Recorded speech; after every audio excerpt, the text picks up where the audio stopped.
talking about PlayStation because it's pretty obvious that currently they are absolutely freaking out. Let's go. We've seen Sony. We try to tell you, man, but Gamester, you ain't nothing but an Xbox fanboy. That's what it is. We tried to tell you that the direction of gaming is shifting, and every time we try to explain to you that people don't care about buying exclusive games anymore, you called us an Xbox fanboy. But I'm happy that you're finally addressing the real problem that's going on within Sony headquarters. Into closed studios, we're seeing some of their games actually straight up flop. And it feels like the future of PlayStation is in a very strange spot. Woo! The pivot to live service games has clearly been an epic failure. And there's a reason for it, Dreamcast, because it has more to do with the fact that Sony can't coexist in a market where they're not getting that concurrent money. This is what I was trying to tell you guys when y'all kept saying, we're going to get a PS6, 7, 8, and 9, and 10 because Sony patented it. I try to explain to you, how is Sony going to do that if they can't afford to take losses on games now? You do understand if you make another next generation platform, that would mean that Sony would need to make more money, right? The budgets of the games would be higher. And with the fact that you people ain't buying these games now goes to show you as to why Sony has shifted to that live service and subscription. Gamester, what another W.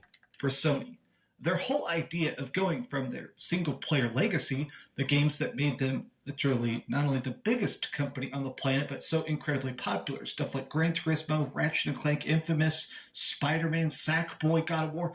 This stuff to them is not profitable enough. Woo! It's about time a PlayStation pony admitted it. Let's go. Explicitly stated that their goal is to try and go towards a live service game industry, to try and be more like Fortnite. You hear that, ponies?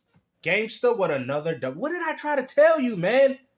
I want an apology for every single PlayStation pony that was in this community arguing with me, calling me an Xbox fanboy, telling me I don't know what I'm talking about, just for the biggest pony in the community to tell you that's what Sony's trying to do. This is what I was trying to explain to you guys ever since the PlayStation 5 has launched, but now I think Dreamcast guy probably says, enough is enough. It's about time we address the elephant in the room. Let's go. Where they can constantly have waves of microtransactions, of update patches, of tweaks and changes that create maximum profit for minimal return. My problem with this is that clearly Sony is starting to freak out because they realize the mistake they've made. No, it's not the fact that they're making mistakes. It's the fact that Sony can't evolve. See, this is what you people don't understand. Sony can't evolve past their little structure of what gaming used to be. This is why we kept telling you guys as to why you people keep living in the 90s. Things have significantly changed since then.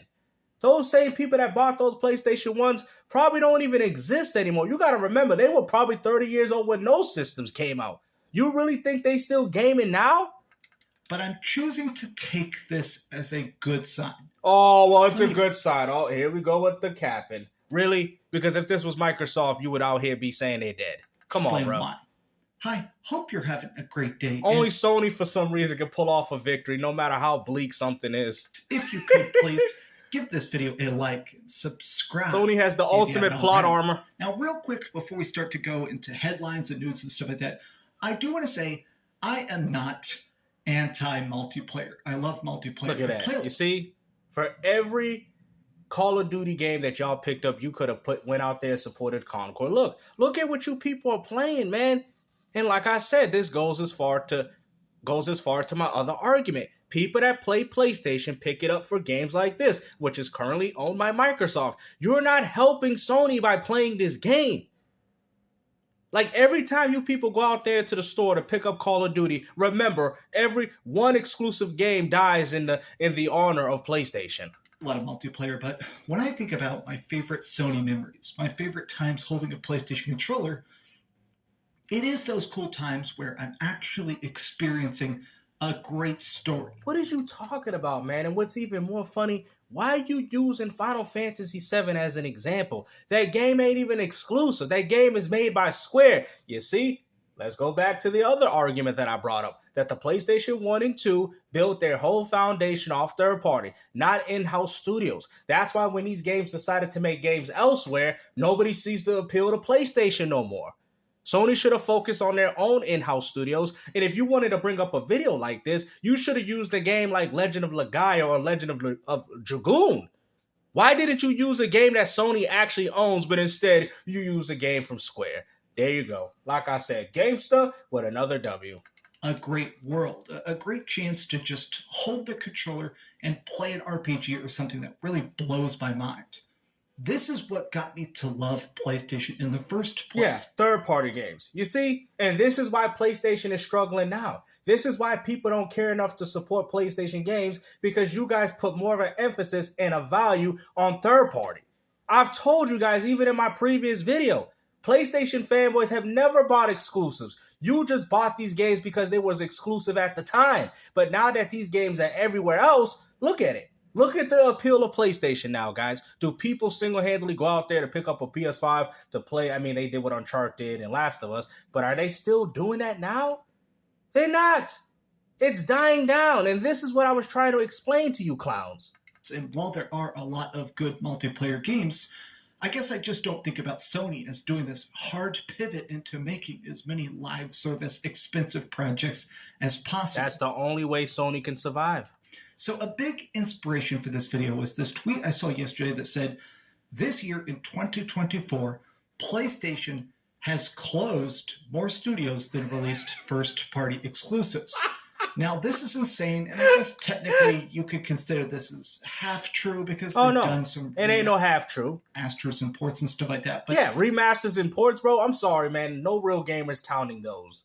This man is right, bro. The fact that you have to throw in remasters and remakes to say that, oh, that's not true, even though these games already came out on the PS4 or PS3, goes to show you that there's something single-handedly wrong going on within PlayStation. Mathematically, when we're talking actual, new, big-budget, first-party games, this is 100% correct. They've closed 3 studios, and they've released 2 games. At least to my memory, there's Astrobot, and there's Concord, and that's it. That's insane to me. And I do see people actually saying that Sony has been a mess, that PlayStation has been a mess ever since Jim Ryan left. Who said that first? Who said it? Y'all know. Y'all know. Go ahead, give GameStar his flowers. Remember, I was the only person in this community defending Jim Ryan. Y'all know this. Y'all were throwing that man under the bus, man. And now all of a sudden you want him back? No, stick with your little Herman Holtz. Stick with him. Keep getting them Horizon Forbidden West games. Go ahead. Remasters after remakes. Go ahead. Because Jim Ryan advocated for new games. The reason as to why they got rid of him, right, or laid him off, is because the fact that he was trying to push Sony in a direction where it was like, yo, because remember, Jim Ryan said he don't care for old games. People still want to play this old stuff. That's what he said. And if you notice, ever since Sony wanted to push out these remasters and remakes, he got up out of there. And there you go. Because Sony didn't want to put any more money into games. As far as I'm concerned, Sony is over. They're dead. You're like, what? How you know? They're gone, bro. Because Sega did the same thing. It wasn't that the Sega Dreamcast wasn't successful, but Sega didn't have the money to be able to keep continuing on. And now we're starting to see it with Sony. It's not that Sony's not successful. Sony is very successful in what they're doing, but the problem is they don't have the money to keep doing it. That's what you people don't understand. And with you fans not going out there buying up their exclusive games, that's even more of a reason for Sony to go under. GameStar with another W. Called it. People talking about the fact that Herman Holst needs to be fired, which Herman Holst has only had the job for a year, but I think a lot of people are immediately saying, was this the right call? Herman Holst, well, he founded Guerrilla Games. He made as much possible craziness with the Killzone live service games, just trying to average it out. That's $1.2 billion spent. How many of these games are going to be a success? How many of these games are going to be profitable? How many of these games are going to be popular? And how many games are going to flop like Concord did? Yeah, it's over, man. And the funny thing is, this is the only way Sony can survive, bro. Sony cannot do anything else, bro. And it's very sad to see that Sony's over, bro. I mean, you got the whole community laughing at y'all, man. Sony can't control nothing. The PlayStation 6 will be Sony's last farewell. I can guarantee you that right now. As long as GTA 6 exists, PlayStation is going to do well. But this is sad that Sony cannot even manage their own games anymore. It's over, bro. As much as you people think that, oh, Microsoft's going under, the fact that Microsoft has so many failures and was still able to continue on is even more of a reason as to why Microsoft won't go under. See, y'all don't know the tenacity of Microsoft with those $2 to $3 trillion is the reason as to why they keep going on. They can afford these budgets. Sony and even Nintendo can't. And if you think about it, as much as you people want to blame Microsoft, Microsoft is the one that helped evolve gaming. They were the ones. And for some reason, just like Sega before them, they were the ones that was pushing the envelope in gaming. Y'all probably still be talking in singular party chats if it wasn't for Microsoft. Let's not forget that. Microsoft introduced that with the original Xbox, and everybody else followed suit. But yet y'all want to say Sony's the market leader. But if Sony was the market leader, then why do you copy your competitor, which is Microsoft? With Xbox Party, live services, subscriptions, paying for online. Where do you think Sony got these ideas from? Microsoft. And these are the things that Sony is benefiting from now. I mean, you guys have to have more appreciation for Microsoft. And the reason why I put Microsoft on that pedestal, because the vision that they share is no different than the vision that Sega had, except the difference is this is Sega with money. See, Sega didn't have the money. Sega was just an arcade manufacturer making arcade games. They didn't have the money of a juggernaut like Microsoft. And this is why, ever since Microsoft came in to the console landscape business, it's been single-handedly destroying PlayStation from the inside out. Even when Sony does successful, they still have to think to themselves, man, what are we going to have to do to evolve the way we go about video gaming? Now, Microsoft can get away with it, but what is Sony going to do in comparison? You guys already complain about the games that they're making in regards to live service and subscriptions. And Marathon's going to be another failure too. Watch. I think Sony is beginning to panic because the early signs are not looking good. I did see this as well. Paul Tassi pointing out that a couple days ago, they announced the developer update for Marathon. This is the next big Sony live service game. It's a reboot of Marathon, making it an extraction shooter. Now, clearly, people are not hyped whatsoever. Look at this. The original reveal trailer has 21 million views. Now, part of this is paid ads and stuff like that. They ran this as a commercial on YouTube, which does boost the views up. Wow. But the update has 47,000 views. Yeah, this game is dead on arrival, man. You know, just add this game. Just let's get the tombstone ready, guys. Marathon is already in the graveyard. It's over. Think about that. That means that's like a 99.99% drop-off. Like, between this and this. That's a really, really, really good exclusives. Even Final Fantasy What are you talking about? Those games ain't exclusive. Some of those games are on PC. What are you talking about? But of all the games on here, Helldivers 2 was helped by PlayStation Studios, so this is technically, I think they call it second party. This is not owned by Sony, but it is Bro, Like a Dragon is on Xbox. Dragon's Dogma 2 is on Xbox. Dragon Age is on Xbox. Stellar Blade's on PC. That Elden Ring DLC. I mean, really? Metaphor. Bro, what are you talking about? Oh, these are exclusives. What exclusive games are you talking about? Silent Hill 2 is on PC. Sparking Zero is on multiple platforms. Helldivers 2 is on PC. Black Myth Wukong is coming to Xbox and is also on PC. Astro Bot is the only exclusive game here, and Rebirth is actually getting development for PC as well as Xbox. So, what exclusive games are we talking about, bro? Because there ain't no exclusive games in this list. Going to be on Sony systems, and Astrobot.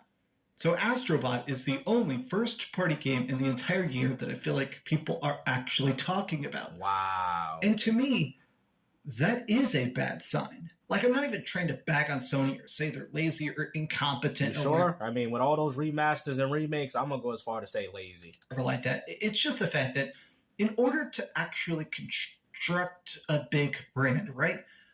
I am afraid that Sony, in their effort to chase trends, in their effort to try and make sure that's all Sony has ever done. You know, when Nintendo had Mario, they thought like, oh, we got the Crash Bandicoot. Hey there, Plumber Boy. That's all Sony has been doing.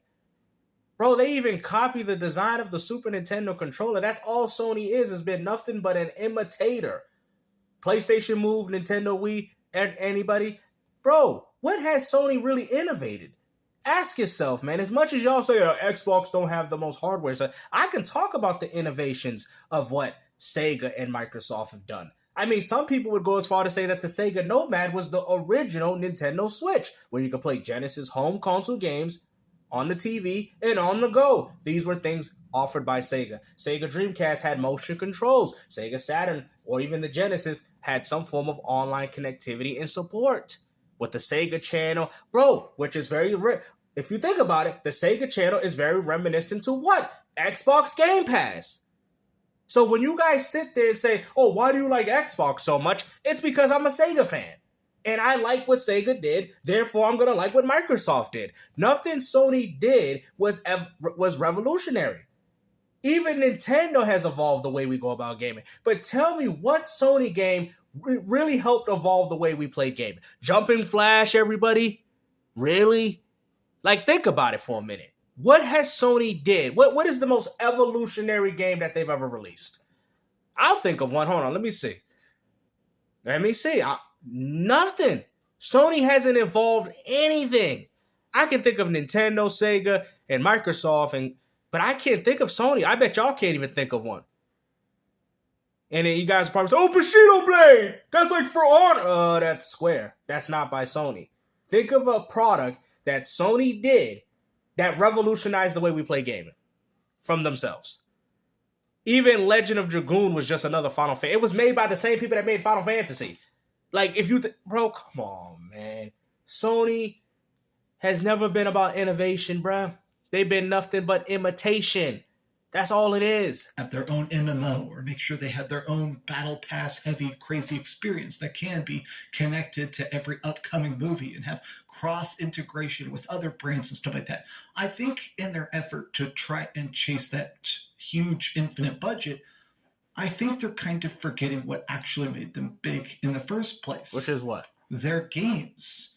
You mean third-party games? Their stories, their worlds. This is what Sony is. In my mind, till the dying breath I have. The only time Sony seen that success was during PS4. Now, Gran Turismo was up there, like I said, but that's the only time Sony really seen that success, man, was with PS4. Every time they dropped a game, Marvel Spider-Man, God of War, they all sold, even Uncharted, they all did well. You know, now we're starting to see that a lot of people have lost appreciation for these titles. This is what Sony is. No, Sony is third party. This is what Sony is. The third party games that you see right here. That's what Sony is. Sony has never been about exclusives. And I can go as far to say that they haven't been exclusive since PlayStation 1. Even the Sega Saturn has more real exclusives that were made by in-house studios. Do you get what I'm saying? With Sega Soft, Three Dirty Dwarfs, Guardian Heroes. These are games that Sega had all influences in. Even if they were made by Treasure, they had a portion they owned. Nights into Dreams, The Clockwork Knight, Asto. These are games that Sega owned. Shinobi. There you go. Shadow Dancer, Streets of Rage, you name it. What game do we talk about that Sony makes themselves? Nothing really. Stories, they're good worlds, they're interesting cutscenes and stuff like that. Stuff that would not exist in a live service game. I keep seeing people also talk about the fact that, like, even if you don't like Concord, which, let's face it, nobody did, the fact that it's just dead is a bad sign. I think it's a bad sign for the industry, but I do think it is additionally... No, it's a bad sign for Sony. A very bad sign for PlayStation. Because it's so funny that you guys want to sit there and talk about Microsoft, but even Nintendo has more games that push their online subscription service than Sony themselves. Animal Crossing, Smash Bros, Mario Kart. These are all games that you have to pay for, guys, to play online. Mario Party even. 3D World. Think about it, man. Even the Nintendo Switch is a better place to play for multiplayer games than Sony. Like, that's embarrassing. The only thing that's good about Sony's multiplayer is the third-party games, which are now owned by Microsoft. Station. The fact that they made physical copies of the game. It's over. They did a crossover with that upcoming... And now that stuff is just fading away. He's hurt. Yep. These studio closures from any company, The fact that we're seeing so many studios get shuttered just in general, I think that sucks. I mean, newsflash, wow, not a big game-breaking statement there, but it is weird to see Sony shutting stuff down while selling the most systems, to see Xbox shutting stuff down, even though they're trying their best to claim that they're investing in the future of the industry. They actually are, though, because they're shifting towards live service and subscriptions, which is what a lot of companies are doing. Fortnite, you just said that at the beginning of the video, but then you're going to sit there and say it's not successful, but it's successful for Fortnite? You just said that in this video. Like, Microsoft is buying Activision Blizzard for $69 billion, but then also closing studios down. I think the industry is coming It's so funny how he had to throw Xbox in here. In a very bad spot, which is the fact that in everybody's attempt, even though Microsoft games exist while your Sony games don't, and to copy off each other's homework, everybody's failing for the test because nobody freaking studied history. Yeah, and apparently you didn't study history either because you don't know nothing about gaming, bro. And I'm going to break it down and we're going to end the video right here. I tried to tell you guys there's a huge shift towards gaming. I told you guys that consoles will cease to exist. I'm going to keep reiterating because I want people to know that I'm the one saying these things and not all these other fake wannabe content creators are telling you these things and taking my credit, because I'm the one that's advocating for this, and I'm the one that stayed strong in a lot of my opinions. A lot of these content creators that you guys recommend, oh, he said it, look at King David, he said it. Bro, I've been saying that for over 10, 15 years, before there was even a King David in this community. Only the OGs know exactly what I'm talking about, okay? So at the end of the day, regardless of who you guys want to gravitate towards to, I am the one that brought this up to people's attention, and I've been bringing it up for years. I've had people that have known me on other YouTube channels that will tell you that I'm the one that has been advocating for this for years. Okay? Don't be deceived. That's why I stay strong in my sentiments, because I see it coming. I see it already. PlayStation is done. The fact that you guys think that PlayStation 7, they will probably be a PlayStation 6. They probably will, and that has more to do with Grand Theft Auto 6. It has nothing to do with Sony. That's the sad part. That will probably be more likely Sony's last console, and everything will be going to an application. Now, in regards to Xbox, Microsoft will exit the console gaming landscape as soon as Sony decides to. Oh, no, you're not an Xbox. Hey, shut up. I know what I'm talking about, bro. Xbox doesn't care about this. See, that's what you people don't understand. Microsoft is doing this for power and control. Now, I can understand as to why a lot of gamers don't like Microsoft, but Microsoft is only shifting because of the gaming industry, guys. It's shifting. You guys know it, man. This is why y'all complain about it. Because y'all want to sit there and act like, oh, it's not a problem, these things ain't going on, but yet you guys get angry about it when people decide to talk about it. That a PlayStation might not exist, that everything is going to be nothing but an application on your phone. You people get mad because you know it's true. You know where gaming is going, but deep inside your consciousness wants to fight that.